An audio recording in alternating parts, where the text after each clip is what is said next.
Christ, ang makasulod sa langit, kadto lang nagtuman sa kabubuton sa akong amahan. Ang sulti ko sa uman, ay tanawa, kinahanglan yun lagi magtuman.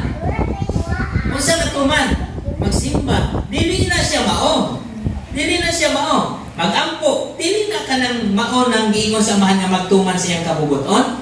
Ang giingon sa banal na kasulatan, ang kabubuton sa amahan, dawaton nimo ang Panginoong Jesucristo, tuhuan nimo tong gibuhat niya dito sa krus sa Kalbaryo nga siya'y namatay para sa imong mga sala. Mao to ang kabubuton sa amahan sa atong kinabuhi para makasulod ka sa langit. Kaya di yun kasulod sa langit, igsoon, bisag unsa ka maayong preacher nimo. Okay.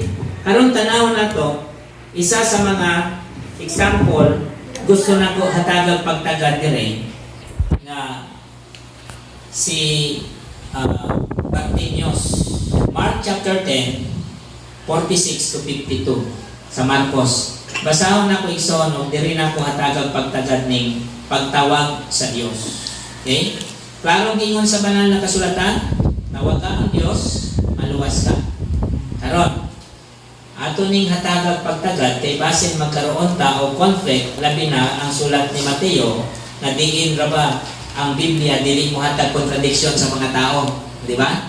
Ihatagan ta katinawan, kaya hatagan ko na example dire kang usa ka tawo igsoon nagtawag kan Jesus Christ. Mark chapter 10 46. Kung sa gingon niya dire, miabot sila sa Jericho o sa diha nga mubiya na si Jesus uban sa iyang mga tinun-an o sa dakong panon sa katawhan, may buta nga makalilimos nga ginganlag Bartimeo nga anak ni Timeo nga naglingkod daplin sa dalan.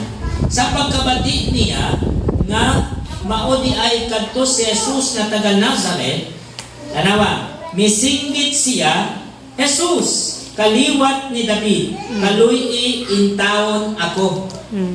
Mao ni ang pagtawag, di ba? Nagtawag siya.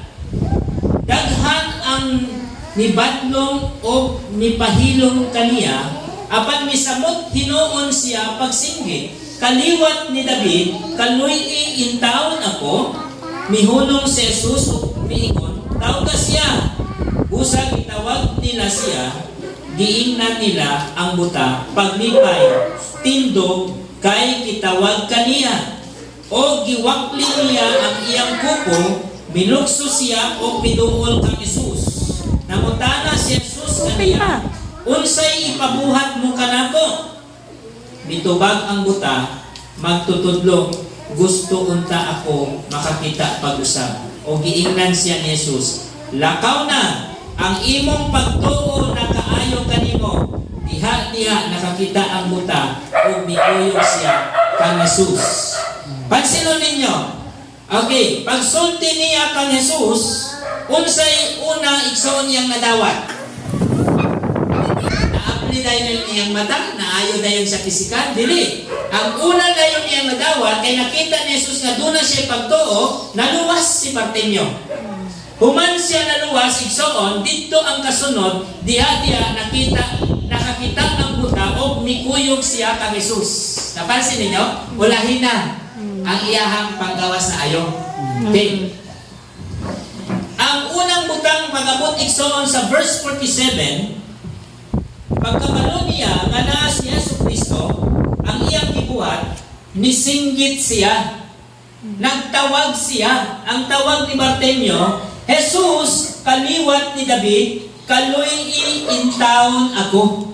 Kana ang sulti ni Bartimeo. Gitawag niya si Jesus. Ikatuwa, sa diha igsoon gitawag siya ni Jesus, gipaadto sa iyaha, nag-respond siya igsoon sa sulti ni Jesus Christ. I-response niya. Then, ingon pa diri, nangutana si Jesus. Pansino ninyo ha? Nangutana. Kung sa'yo pangutana ni Jesus? Kung sa si Bartimeo? Buta din eh. Kung sa'yo pangutana ni Jesus? Wapa kayo bata. Gamay lang ba ang imuhang limos ron? Kana ba ang pangutana ni Jesus? Dili. Ang pangutana ni Jesus, kung sa may, akong buhaton sa imo. Masa pa yan ito ba? Payuhon. Oh, gusto ko So, makakita. ang iyan yung gusto, makakita. Diba? Kung si Jesus, mangutana sa imuha, Lord, tagligot pala yung Lord. Sakyan ang Lord. Dili, di ba? So, dili, nangutana si Jesus, unsa may akong buhaton sa imo siya nga. Gusto kong makakita. Kini siya igsoon na ako siya kalabutan nga sa diyang ang tao mutawagan ni Kristo o siya Kristo moingon pod sa iya unsa may akong ipabuhat sa imo. Kini nagisgot usab og kaluwasan. Kaya ang tao nga dili buta kailangan niya masabtan nga kung ang Dios igsoon musulti kanimo tubagon nimo, Lord, gusto kong maluwas. Amen. Lord, gusto kong maluwas. Dili kay, Lord, gusto ko nga ingon ani, Lord, gusto ko nga ingon ani. Dili. Ang una jud niyang gibuhat, ang iyang panginahanglan jud igsoon nga bisan ang doktor dili makaayo sa iyang pagkabutang.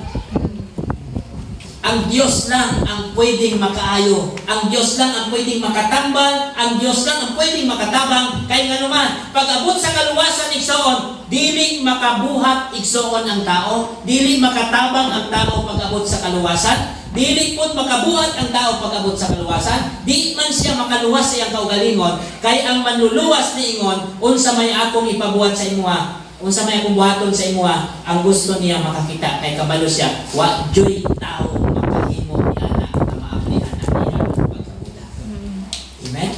Ang kaluwasan igsoon ni muna anak pod.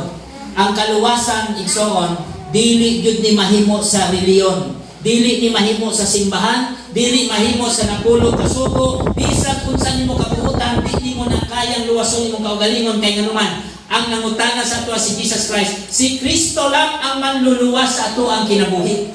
Wala nay lain. Kaya tawaga si Jesus.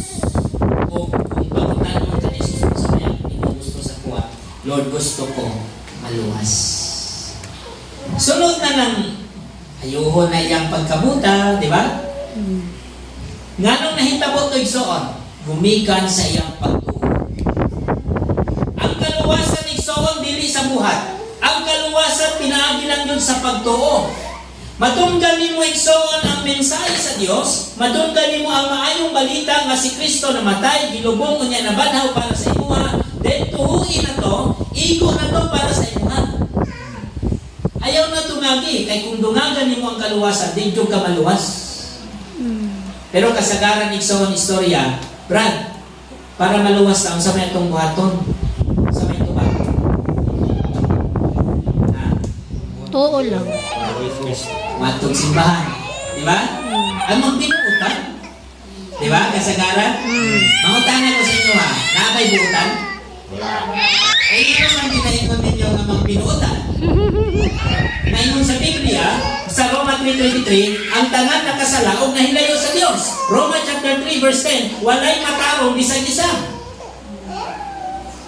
Kunya, subuon ta nga magbuhat og matarong, subuon ta magbuhat og maayo, nga dautan man ang tao.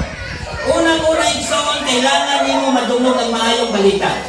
Kaya imo pa diri sa banal na kasulatan, ayaw mo pag-focus lang sa Roma 10:13, kundi magbaba mo sa pagbasa, kaya ingon pa sa banal na kasulatan, unsaon man nila pagtawag, kundi sila makadungog.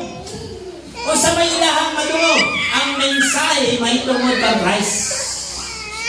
Kung sa mga mensahe may tungkol kay Christ, kailangan masabtan sa tao kining mensahe nga si Kristo ang nagpakamatay bayad sa atong mga sala.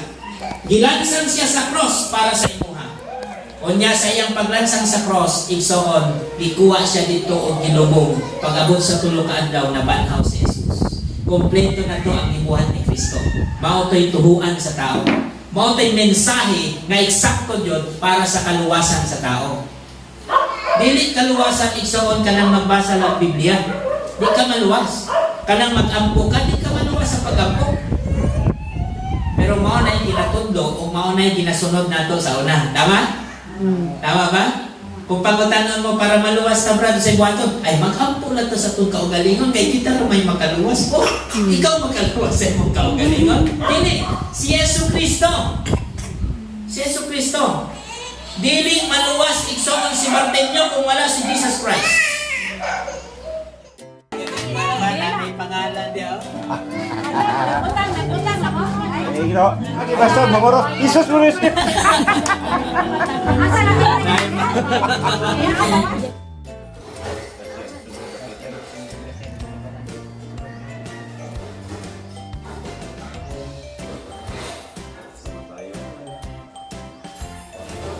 Disgrasya ka sa motor ba? Parato akong tabo. Wala na kayo kalibutan. Kaning mamatay na ikaw, wala na yung kalibutan.